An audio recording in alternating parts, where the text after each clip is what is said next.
अस्सलाम वालेकुम। साल 1918 जर्मनी को फर्स्ट वर्ल्ड वॉर में शिकस्त होती है। उसके बाद वो एक पीस ऑफ ट्रीटी साइन करता है। It is difficult to track down one single event that sparked the conflict, for ultimately it was a series of events that conspired together to eventually light the flame of war. The world's most hated treaty, the Treaty of Versailles, thus starting World War II in 1939. The whole world is British Empire और France के साथ असल में उसके बदले में उसको भारी कीमत चुकानी पड़ती है और बहुत सारी पाबंदियां जर्मनी पे लगा दी जाती है। असल में बरतानिया और फ्रांस ये चाहते थे उनका वॉर के अंदर जितना भी नुकसान हुआ है वो उसकी कीमत जर्मनी से पे करे। हालांकि जंग सब ने लड़ी थी, लेकिन वो क्योंकि वो उनका मानना ये था कि ये जंग की मेन वजह जर्मनी ही था, तो इसलिए सारी कीमत जर्मनी को ही चुकानी पड़ेगी। ये इतना बड़ा जुर्माना था कि 1921 में ये पहली किस्त अदा की और 2012 में इसकी आखिरी किस्त अदा करी जर्मनी ने। 1921 में जब पहली किस्त अदा करी उसके बाद जर्मनी की करेंसी बिल्कुल डिवैल्यू हो गई और जर्मनी के मुल्क में अनएम्प्लॉयज की एक बड़ी मिकदार देखने को मिली। उनके मुल्क में महंगाई वगैरह बहुत ज्यादा बढ़ गई और बहुत सारे मसाइल का शिकार होने लग गए उनका मुल्क। एक डबल रोटी खरीदने के लिए उनकी जर्मन अवाम तरसने लगी। यहाँ पे फिर एंट्री होती है एडॉल्फ हिटलर की। It is difficult to track down one single event that sparked the conflict, for ultimately it was a series of events that conspired together to eventually light the flame of war. The world's most hated treaty, the Treaty of Versailles, thus starting World War II in 1939. the whole Hitler बोलने में उसकी talking power बहुत अच्छी थी। उसने hate speech की वजह से अवाम में बड़ी मकबूलियत हासिल करी। उसने एक प्रोपेगेंडा करना शुरू करा कि 1917 में जो स्विस के साथ हमारी जंग करवाई है वो जोडिश और सोशलिस्ट लोगों ने करवाई। वो कम्युनिस्ट और स्लाविक लोगों के सख्त खिलाफ था। तो कहता था कि उसने अपनी एक पार्टी बनाई थी नाजी। उससे पहले वो वर्ल्ड वॉर में फौज की तरफ से भी लड़ चुका था। यंग था, बोलने की पावर बहुत अच्छी थी और उसको भड़काऊ किस्म की बातें करने का था और लोग उसकी बातें सुन भी रहे थे। उसकी वजह ये थी कि जर्मनी के इंटीरियर प्रॉब्लम बहुत ज्यादा बढ़ गए थे, महंगाई की वजह से, बेरोजगारी की वजह से लोग उसकी बात सुन रहे थे। उसने 1923 में एक बार कोशिश करी उस वक्त की गवर्नमेंट को टॉय कवर करने की, लेकिन उसमें नाकाम रहा। लेकिन उसके बावजूद उसकी पॉपुलैरिटी में बहुत इजाफा होने लगा और उसने अपना ये प्रोपेगेंडा बनाते रहे। उसने कहा कि अगर आपको जर्मन को तरक्की याफ्ता होना है तो आपको इन लोगों को जो यहाँ के रायशी नहीं है, जोडिश और कम्युनिस्ट और स्लाविक लोग, इनको यहाँ से निकालना पड़ेगा। और इस दौरान बहुत ज्यादा महंगाई की वजह से इकोनॉमी बिल्कुल तबाह हो गई थी। जर्मन की उस टाइम की गवर्नमेंट भी उतनी आहिल नहीं थी, वो मामला को संभालने पड़ रही थी, जिसकी वजह से साल 1932 में एक ग्रेटेस्ट टेंशन देखने को मिली, जिसकी वजह से 3 मिलियन लोग अनएम्प्लॉयज हो गए। तब हिटलर ने 1933 में मुकम्मल दी का डिक्टेटर क्लियर करवा लिया और कहा कि भाई मेरे खिलाफ किसी किस्म की बात नहीं। उसने बहुत सारे कवानीन चेंज करे। उससे पहले फौज में अगर कोई बंदा भर्ती होता था तो वो अपने मुल्क जर्मनी की कसम खाता था, लेकिन उसने ये कानून चेंज करा और कहा कि आज के बाद फौज में जो भर्ती होगा वो मेरी कसम खाएगा। इस तरह बहुत सारे मामला उसने चेंज करे। जितने भी इख्तियार इधर उधर वज़रा के पास थे वो सारे उसने खत्म करके अपने हाथ में लिए और मुकम्मल तरीके से काबिल भी था। उसने अपने मुल्क की शुरू में इकोनॉमी काफी बेहतर कर ली। इकोनॉमी बेहतर के साथ साथ उसने अपनी फौज को भी बेहतर करना शुरू किया, लेकिन शुरू में उसने बिल्कुल नहीं बताया। लेकिन 1935 में उसने ये ऐलान भी कर दिया कि उसकी पास एक बेहतरीन एयरफोर्स भी है। आप सुन के हैरान होंगे कि किसी मुल्क के पास एयरफोर्स होना कौन सी बड़ी बात है। असल में जो उस वक्त 1918 में ये तय हुआ था कि जर्मनी किसी किस्म की भी फौज नहीं रख सकता। फ्रांस ने ये बात ब्रिटेन से करी कि यार देखो इसने फौज बना रहे हैं, ये एयरफोर्स भी बना रहा है, हर चीज कर रहा है ये, और ये सारे कवानीन तोड़ रहा है। लेकिन ब्रिटेन इस बात पे ज्यादा नहीं थे। उन्होंने कहा कि इनके साथ पहले ही हम बहुत ज्यादा ज्यादती कर चुके हैं, बहुत ज्यादा पहले ही पैसे चार्ज कर चुके हैं, जिसकी वजह से इनकी इकोनॉमी बिल्कुल दबा हो गई। अब इतना तो होना चाहिए, चलो इनको अपनी नेवी वगैरह और एयरफोर्स वगैरह फौज बनाने की इजाजत दे देनी चाहिए। उस दौरान उन्होंने 1935 में एक मुआहदा करा, उसके बाद हिटलर को इजाजत मिली। लेकिन उस दौरान जो फ्रांस था, वो फ्रांस का बिल्कुल बॉर्डर उसके साथ था, फ्रांस चौकन्ना हो गया और उसको पता शायद मेरे खिलाफ ये अटैक कर सकता, तो उसने अपने बॉर्डर के साथ ही 490 किलोमीटर की 460 किलोमीटर की एक बड़ी दीवार खड़ी कर दी। अब आहिस्ता आहिस्ता उसने अपनी इकोनॉमी की तरफ काम करा, हॉस्पिटल बनाए, स्कूल वगैरह बनाए हिटलर ने, तो अवाम में उसकी पॉपुलैरिटी और बढ़ गई। उसके बाद उसने ग्रेट जर्मनी का नारा लगाया और सबसे पहले उसने अपने करीबी मुल्क ऑस्ट्रिया, जो इस फर्स्ट वर्ल्ड वॉर में उसके साथ था, उस पर कैप्चर करने का प्लान बनाया। उसने उस वक्त के ऑस्ट्रिया के चांसलर को बुलाया और उससे जबरदस्ती एक मुआहदा साइन करा और उसे कहा कि तुम्हारे मेन जो वजीर है वो नाजी पार्टी के होने चाहिए और जर्मन प्रो होने चाहिए। उसकी वजह ये भी थी कि ऑस्ट्रेलिया में बहुत सारी पब्लिक इसके प्रोपेगेंडे का शिकार हो चुकी थी, वो वहां भी हिटलर बहुत ज्यादा मकबूल हो रहा था, तो उन बहुत सारे लोगों का ख्याल था कि ठीक है, इसके साथ होने में अगर जर्मनी के साथ मिलके सुपर पावर बन जाता है तो क्या बुरा। ऑस्ट्रो चांसलर जो था वो नहीं चाहता था किसी भी तरह से कोई जंग हो, तो उसने अपने मुल्क में जाके कहा कि क्यों ना मैं इसका रेफरेंडम करवाऊं ताकि लोगों को पता चले कि लोग ऐसा करना चाहते हैं, आजाद रहना चाहते हैं, जर्मनी के साथ मिल जाए। हिटलर को जब इस बात का पता चला तो उसने अपनी फौजों को हुक्म दिया और वियना शहर के अंदर घुस गया और मुकम्मल तौर पर उसने कंट्रोल संभाल लिया। दूसरे दिन उसने उनकी पार्लियामेंट भी खत्म कर दी और उसके बाद ऑस्ट्रेलिया को आजाद नहीं, और वहां पे ये प्रोपेगेंडा कराया कि नेशनल लोग जो है वियना के ऊपर कुछ प्रोपेगेंडा करके लड़ाई वगैरह करवाना चाह रहे थे, इसलिए वहां की गवर्नमेंट ने हमें अप्रोच करा था, तो इसलिए हम आए। उसके बाद उसने बगैर कोई गोली चलाए मुकम्मल तौर पे ऑस्ट्रिया पे कब्जा कर लिया। अब ये बरतानिया में देख रहा था लेकिन खामोश थे, कोई कुछ नहीं बोल रहा था, क्योंकि वर्ल्ड वार 1 के बाद बरतानिया और फ्रांस बहुत ज्यादा नुकसान उठा चुके थे, वो अपनी पहले वाले मामला से निकल नहीं पा रहे, तो कोई भी इस वक्त तक अभी तक लड़ने के लिए तैयार नहीं था। उसके बाद आगे हिटलर ने चेकोस्लोवाकिया के एक स्टेट स्टर्लैंड को कहा कि ये भी जर्मन, क्योंकि ये पहले जर्मन का हिस्सा था, ये भी हमें दावा करा क्योंकि ये बरतानिया पहले वर्ल्ड वॉर 1 से पहले ये जर्मन का हिस्सा था और यहाँ पे है भी जर्मन, तो ये मुझे दे दिया जाए। तो वहां पे नेवल चैम्बरलैन की एंट्री होती है बरतानिया के सदर को, वो कहता है ठीक है, अगर तुम यहाँ जंग नहीं, वो किसी भी तरह जंग नहीं करना चाहता। उसने कहा कि देखो अगर इसकी बात मान लो, और वहां पे एक मुआहदा साइन होता है, कहते हैं कि ठीक है तुम्हें ये मामला दे दिया जाता है स्टर्लैंड का और आगे नहीं तुम बढ़ोगे और वादा करो जंग नहीं करोगे। लेकिन हिटलर उसको 1 साल बाद ही ये चीज को हवा में उड़ा देता है और 1939 में पूरी तरह से कब्जा कर लेता है और वहां पे नाजी सरकार अपनी बना देता है। अब उसके फौरन बाद उसने रशिया के साथ एक मुआहदा करता है कि भाई देखो हम दोनों मिलके आपस में किसी किस्म का एक पुलिस मुआहदा करता है, किसी किस्म की आपस में लड़ाई नहीं करेंगे। रशिया में उस टाइम स्टालिन की हुकूमत होती है, दोनों के बीच में तय हो जाता है और आपस में ये तय होता है कि देखो अब हम इस पे पोलैंड पे हमला करते हैं, पोलैंड आधे का दावा जर्मन कर रहे थे और आधे का दावा क्योंकि फर्स्ट वर्ल्ड वॉर के पहले रशिया का था। अब ये पोलैंड पे अटैक करने लगते हैं तो बरतानिया और फ्रांस वगैरह ये बता देते हैं कि देखो अब अगर तुमने पोलैंड पे अटैक करा तो हम आपके खिलाफ वॉर डिक्लेयर कर देंगे। लेकिन हिटलर उसको उनकी बातों को हवा में उड़ा देता है और रशिया के साथ ये तय पाता है कि ठीक है भाई हमला करते हैं। और पोलैंड की उस टाइम की जो आर्मी होती है वो बहुत ज्यादा ओल्ड फैशन होती है, उस टाइम भी घोड़ों और बंदूकों पे ऊपर होते हैं। 13 लाख लोग मोबिलाइज होते हैं, आते हैं, लेकिन उस तरफ से हिटलर की फौजें पेशकदमी करती हैं और बहुत जल्द 1 हफ्ते के अंदर अंदर वो कंट्रोल कर लेती हैं पोलैंड के आधे हिस्से का। और दूसरी तरफ से रशिया अटैक करके वो भी आधे हिस्से को पोलैंड को बिल्कुल ही खत्म कर देते हैं। उस दौरान जैसे ही अटैक करता है बरतानिया, यूके, ऑस्ट्रेलिया, न्यूजीलैंड ये सब वॉर डिक्लेयर कर देते हैं जर्मन के खिलाफ।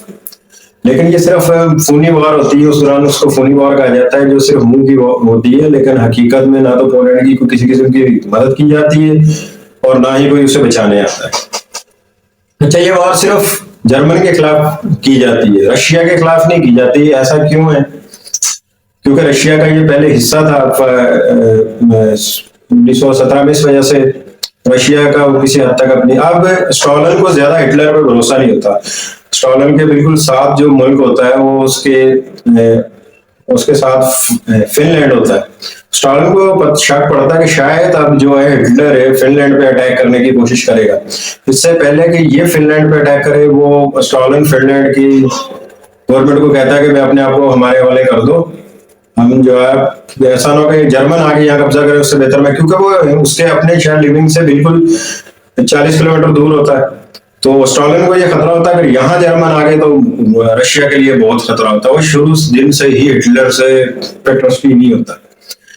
अब इस दौरान जो है स्टालिन है, जो जब वो फिनलैंड को वार्न करता है, कभी अपने आप को हमारे वाले को मना कर देते हैं, जब वॉर शुरू हो जाती है 2 महीने तक रशिया भरपूर लड़ता है और यहाँ बड़ी जगहसाई होती है रशिया की, आगे बड़े अच्छे तरीके से लड़ाई करता है, फिनलैंड बड़ा अच्छा मुकाबला करता है, लेकिन 2 माह बाद आखिर में भी पीस ट्रीटी साइन होता है और उसमें 11% इलाका वो दिया जाता है रशिया को और रशिया की थोड़ी बहुत साख बच जाती है और रशिया भी वो वाला इलाका लेता है जिससे उसका अपना वो शहर महफूज हो जाता है। तो स्टालिन की असल में पॉलिसी कुछ और थी, वो फिनलैंड को पूरी तरह टेक ओवर करना भी नहीं चाह रहा था। अब इस दौरान जो है ना हिटलर की नजर फिनलैंड पे थी, उसने दूसरी तरफ डेनमार्क और नॉर्वे पे अटैक कर दिया, अपने एयरक्राफ्ट वगैरह लेके उन पे अटैक कर दिया और वहां पे उन इलाकों में भी कब्जा कर लिया। आप हैरान हो गए ये इतनी जल्दी कैसे 6 दिन में और 7 दिन में। असल में हिटलर की जो पॉलिसी थी वो बड़ी स्ट्रॉन्ग, वो बड़ी तेजी से टैंकों के जरिए अटैक करता था, असला बहुत जदीद था उसके पास और उसके साथ साथ वो ग्रुप्स बनाता था, 2-3 ग्रुप्स बनाता था और किसी भी मुल्क में अटैक करने से पहले वो पहले प्लानिंग करता था, उसके बाद अपनी एयरफोर्स ये पूरी तरीके से नेवी वगैरह हर तरीके से अटैक करता। वो कहता था कम से कम टाइम में जल्दी से जल्दी लड़ाई को खत्म किया जाए और उस दौरान अपने अफवाज को वो ड्रग्स वगैरह भी देता था, जिसकी वजह से उनको आज के दौर में उसको क्रिस्टल कहते हैं, उस टाइम उस ड्रग्स के लेने के बाद ये होता है कि आदमी को नींद नहीं आती, तो उनकी फौज बगैर 7-8 दिन सोए हुए लड़ सकती थी और सामने वाली फौज जैसे ही सोती थी जर्मन फौज अटैक कर देती थी क्योंकि ये फ्रेश होते थे ड्रग्स वगैरह। हालांकि बाद में इनकी सेहत के लिए बड़े मसाइल का सामना करना पड़ा इन्हें, आगे वीडियो में आपको बताऊंगा। आर्थिक तौर पे तो ये बहुत फायदा दे रहे थे, लेकिन उसका ये फायदा ये हो रहा था जर्मन को कि ये जहां जा रहे थे ये 4 दिन 5 दिन 6 दिन 8 दिन में ये मुल्क, चाहे वो पोलैंड था या स्कॉटलैंड था, ये पूरी तरह कैप्चर कर लेते थे। अब डेनमार्क और नॉर्वे को इतना बड़ा मुल्क होता नहीं कि उसके सामने कोई बड़ी वो ताकत से लड़े, वो बहुत जल्द सरेंडर कर देता है। अब यहाँ यूरोप के ऊपर इधर उसने नॉर्वे पे कब्जा कर लिया, डेनमार्क पे कब्जा कर लिया, पोलैंड खत्म कर दिया, उसके बाद उसने चेकोस्लोवाकिया वगैरह पे कब्जा कर लिया। अब यूरोप में जो मेन थे दूसरे, फिर उसके अलावा जो ताकत थी वो इटालियन थे। इटालियन का जो मुसोलिनी वो डिक्टेटर था, उसके साथ इसकी अच्छी फ्रेंडशिप थी और बहुत सारे बुक्स में ये भी मिलता है कि हिटलर ज्यादातर उसी से मुतासर था और उसका वो हीरो भी था मुसोलिनी, उसके साथ बड़ी दोस्ती थी क्योंकि दोनों की सोच एक जैसी थी डिक्टेटरशिप वाली। हिटलर भी ये चाहता था कि मेरे साथ कोई इख्तिलाफ राय नहीं करे, जंग में आगे इसकी वजह भी बनी शिकस्त थी और मुसोलिनी की भी यही सोच थी कि मेरे साथ किसी किस्म का कोई इख्तिलाफ राय, जो मैं बोल दूं बस वही आखिरी। इन दोनों का आपस में बड़ा अच्छा इत्तेहाद होता है। मुसोलिनी उसको साथ मिलके नीचे वाली जो रियासत बाल्कन कंट्री वगैरह होती हैं उन पर भी अटैक करके कैप्चर कर लेते हैं। अब जो जर्मन है इसको हिटलर को बिल्कुल बेलगाम हो जाता है, इसको रोकने के लिए किसी की हिम्मत नहीं होती। बरतानिया मुंह से तो कर रहा होता है कि मैं मुकाबला करूंगा, ये करूंगा, जंग डिक्लेयर हो गई, लेकिन उस दौरान कोई भी ऐसा नहीं होता। डेनमार्क के जो गवर्नमेंट होती है वो अपनी जान छुपा के बरतानिया में जाके, लंदन में जाके पनाह ले लेती है। उस दौरान जो नेवल चैम्बरलेन होते हैं वो रिजाइन कर देते हैं और वो ये बात मानते हैं, अपना फेलियर मानते हैं, फिर फॉरवर्ड्स में अपने आप को रिजाइन कर देते हैं, कहते हैं कि हम मैं इतने सारे मुल्कों को बचा नहीं पाया। An audience of the King this evening and tendered to him my resignation, which His Majesty has been pleased to accept. His Majesty has now entrusted to my friend and colleague Mr. Winston Churchill. मेरी एक सोचने के जंग से बचना चाहिए, अब जंग से बचने के चक्कर में मैंने इतने लोगों को मैं इसके सामने लड़ा नहीं और ये इतने लोगों को मैंने किसी की मदद नहीं करी, इस वजह से उनको गिल्ट फील होता है और रिजाइन करके यहाँ पे विंस्टन चर्चिल को हुकूमत मिल जाती है। विंस्टन चर्चिल यहाँ पे ये बात तय होती है, विंस्टन चर्चिल किसी भी तरह हिटलर से किसी किस्म का कोई समझौता नहीं करना। इस दौरान जो है हिटलर ने अब फ्रांस के ऊपर अटैक करने का प्लान बनाया था। फ्रांस की एक तरफ बेल्जियम होता है और दूसरी तरफ फ्रांस ने वो शुरू में मैंने आपको वीडियो बताया था जो उसने दीवार खड़ी करनी होती है, उसको थोड़ा सा कंफर्टेबल होता है कि यहाँ से तो ये नहीं आ, वो बड़ी मजबूत जगह होती है, वहां से तो कम से कम नहीं आ सकता। वहां तो ये है कि एयरक्राफ्ट वगैरह तो आ सकते थे और दूसरी तरफ जो बेल्जियम वगैरह होते हैं उस तरफ से भी आना, उस तरफ से आ सकते थे अटैक करने, वो कमजोर जगह थी। वहां पे इन्होंने बरतानिया की भी फौज मंगवा ली जिसे अलायंस कहते हैं, जिनका आपस में अलायंस से मतलब यही है जो यूरोप की कंट्रियों ने जर्मन के खिलाफ जिन लोगों ने मिलकर था करा उन्हें अलायंस कहते हैं और जो जर्मन के साथ है वो साइड कराते हैं। अब ये होता है कि यहाँ पे हिटलर जो है ना, सेंटर में इनके बेल्जियम और इसके जो फ्रांस है, इसके सेंटर में एक बहुत बड़ा जंगल होता है।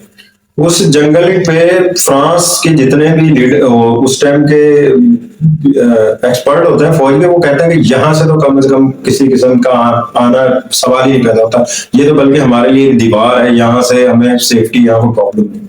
अब हिटलर वह प्लान करता है, वो 3 ग्रुप बनाता है। एक ग्रुप को बेल्जियम के जरिए भेजता है कि यहाँ से अटैक करो और इनको आगे बाहर करो, दूसरे ग्रुप को भेजता है वो आगे दीवार वाली साइड पे अटैक करते हैं फ्रांस के साथ, और वहां से एयरक्राफ्ट वगैरह भी आते हैं, अटैक करते हैं। अब फ्रांस की फौजें भी इतनी कमजोर नहीं होती, वो आके वहां पे खड़ी हो जाती हैं वहां लड़ने के लिए, और दूसरी तरफ बेल्जियम पे बुश की भी फौजें खड़ी हो जाती। अब यहाँ पे इसका मास्टर प्लान होता है, जब फ्रांस के पांव के नीचे जमीन तब निकलती, जब वो जंगल के रास्ते से 60,000 लोगों को लेके आ जाता है, और वो इतनी ताकत से आता है कि वो जो बेल्जियम और बुश की फौज होती है और जो फ्रेंच की भी फौज उनके साथ मिली होती है, वो पूरी तरह आके वहां पे फंस जाती है। अब वो 3 तरफ से घेर ली जाती है, जर्मन फौज उनको पीछे धकेलने लग जाती है, वहां वो घबरा जाते हैं और पीछे आगे उनके समंदर होता है।